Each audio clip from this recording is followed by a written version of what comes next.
Welcome back to Travel Show Live. It's time to take the kids. Now, hold on a second. For those of you that don't have the children at the moment, or maybe they've already left the nest, even this segment will benefit you. I promise. Just wait till the end. We brought an expert here because I am not an expert. Eileen Olgetson's here from TakeTheKids.com. Hello, Eileen. Hey. How's it going? Taking the kids. Did I say take the kids? Yeah. Taking the kids, right? Right. I did, right? Did I have it right? Oh, okay. Well, good. Well, nice to have you back here. Thanks for having me. You know what? We've not done this in person yet. This is our first time meeting. Right. We've been such good phone buddies over the years. And you're a new dad, right? I am a new dad. I will be taking the kid per se for now. Yeah, she's 8 weeks old, and she's a wonderful flyer already. She's done 2 trips so far, and she did all right in the plane.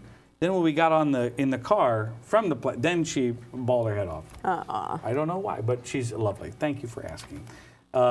H1N1, the swine flu. Let's start there with the R2D2 situation. What's going on? Are we endangering our children by traveling with them at this point in time? We're not endangering our children by traveling any more than endangering them, sending them to school where germs percolate.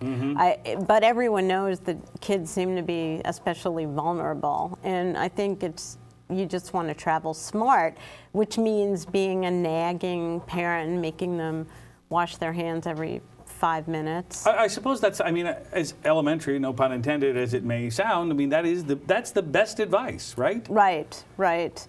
And clearly stay away this is hard on a plane, obviously, but stay away from people who are coughing and sneezing. And I think in these days, if you're traveling, it's always smart anyway to get a recommendation from your pediatrician for someone where you're going to be, just in case one of the kids gets sick. Oh, absolutely. That's a great idea. I guess you wouldn't, I guess most people would think about it, but it makes sense to get a name and a phone number. Right. A doc is going to probably have somebody you went to medical school with, or she knew from college, or whatever. And if you're somewhere where you don't know anybody, go to the nearest children's hospital if you feel like you need help, because they'll for sure have good pediatricians. And the biggest piece of advice, of course, is if you are sick or your children are sick, you shouldn't travel. Does that sound about right? Right. You shouldn't travel, or let's say you're in Orlando and somebody's not feeling well.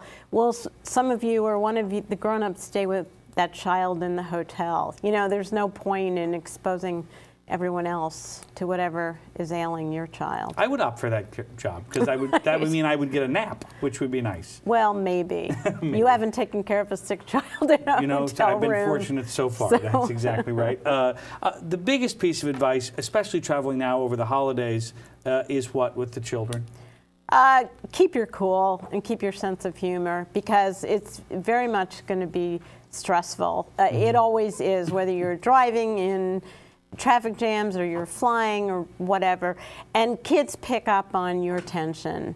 So if you start yelling at a flight attendant, or you start screaming at the car in front of you, the kids are going to pick up on that. If you can just stay relaxed, you'll get there eventually. Right. That'll help everybody. Are the flight attendants on board these flights, they're charged with keeping the passengers safe, but look at that instance that happened a couple of weeks ago on the Southwest flight, where they turned the plane around and took the woman off and her child because she was screaming, because the kid was screaming, and Southwest had to later apologize. Does that that's an unusual situation, but I think another point we ought to make with the holidays, we're going to have lots and lots of kids, tens of thousands, flying solo to visit divorced parents or whatever. And we should say that these flight attendants are not babysitters.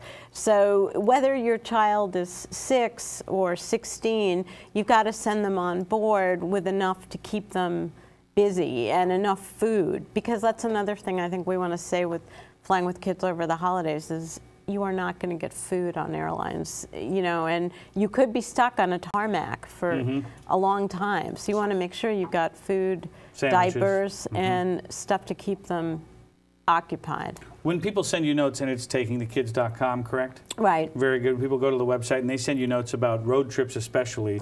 What information do you tell them?